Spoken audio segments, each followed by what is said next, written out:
Hi everyone, how are you doing? Today channel Dan Shrayoun is going to present you about how to choose a major at college in 9 steps.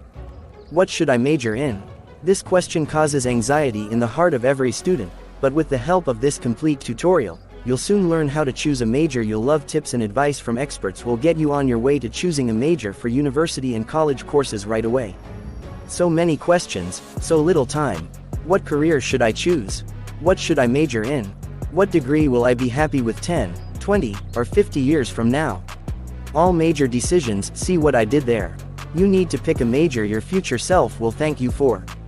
Pressure's on, huh? Let us walk you through some tips that should make answering that terrifying, how to choose a major, question a bit easier. This guide on choosing a college major will show you what is a college major and why choosing the right one is important. How to choose a major that is right for you and your future career path. How to figure out what you want to major in during your university studies. Don't ask yourself, what major should I choose? The right question is, what major is right for me? The very first step in choosing a major that is right for you is to discern for yourself the areas of study that are important to you.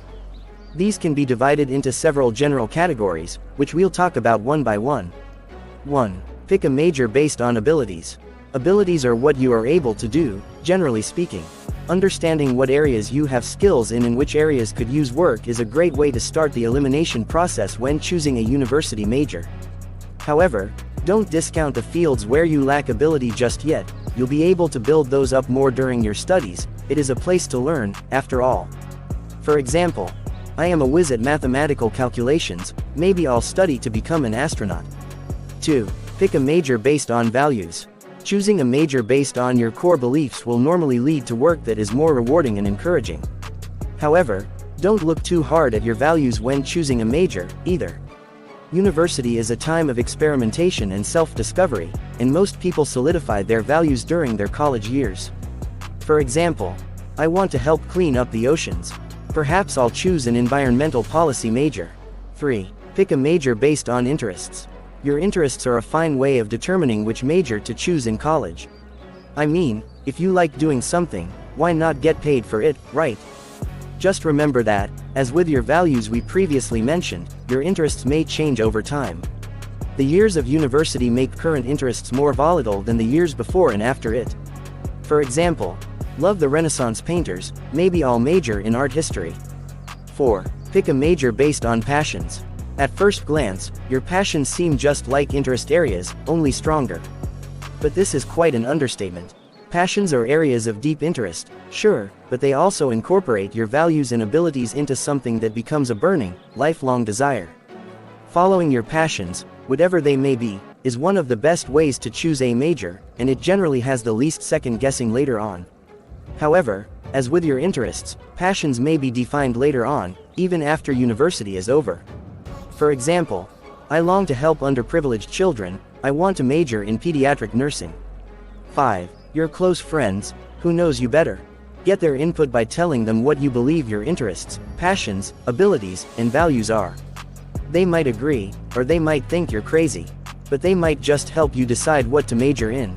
In the last chapter, we talked about your current interests, passions, abilities, and values, but that's the thing, those were such for now. So, what about the future? Here are some questions to ask yourself to consider the long term when discovering how to choose a major that's right for you. 6. Will you still enjoy it years from now? You have interests and passions in these ideas that you value. But what's to stop you from switching positions or changing your mind? Who's to say how you'll feel even 10 years from now, not to mention 20 or 30 years from now? If you're not so sure how to answer this question, consider something more general or broad in scope. Perhaps literature instead of majoring in Appalachian literature of the 1940s. 7. Is it employable? In other words, will you be able to easily and readily find employment in a related field after you earn the degree? Avoid the possible discouragement from employment rejection later on by considering a broader field of study rather than something super niche. 8. Will it be around later in life? We live in a time of unrelenting technological progress and innovation. Artificial intelligence and automation are changing the game right now, and it'll only be more so in the future. You might have answered that, yes, it is employable, but will it stay that way for decades to come? Employment staples such as accounting are no longer a safe bet. 9. Will it pay? You might be the most adamant while saying that money doesn't rank high in your decision-making process when deciding which major to pick. But let's be honest, it does matter. Thank you for watching my videos. Please subscribe, like and share to channel Dan Shrayoun in order to get more videos. Thank you.